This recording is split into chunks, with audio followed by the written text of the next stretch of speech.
अस्सलाम वालेकुम नाजरीन, आप देख रहे हैं उर्दू क्रॉनिकल और मैं हूं हसन तनोली। तो आज की जो सबसे बड़ी खबर है उस हवाले से हम आपको आगाह करते चलें कि सुप्रीम कोर्ट ने पंजाब में 14 मई को इलेक्शन कराने के हवाले से इलेक्शन कमीशन की जो दरख्वास्त थी उसको खारिज कर दिया गया है।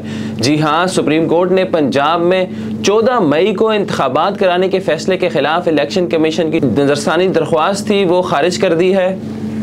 पंजाब में 14 मई को इलेक्शन कराने का जो फैसला हुआ था उसके खिलाफ जो समाअत थी chief justice of Pakistan Umar Ata Bandial ने की और उनका ये कहना था कि जहां कहीं भी आइन की खिलाफ वर्जी होगी अदालत एक्शन लेगी।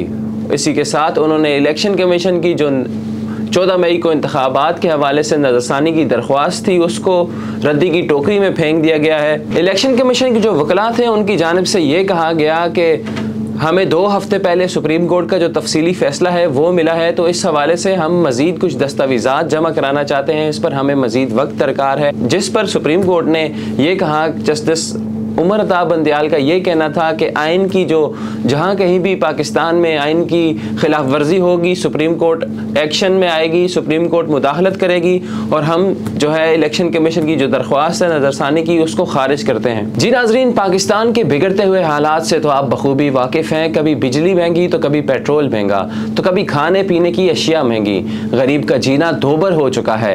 इसी हवाले से आपका क्या कहना है? इलेक्शन जल्दी होंगे, वक्त पर होंगे या बाद में होंगे? कमेंट सेक्शन में हमें ज़रूर बताएं और मुझे दीजिए इजाज़त। अल्लाह हाफिज़।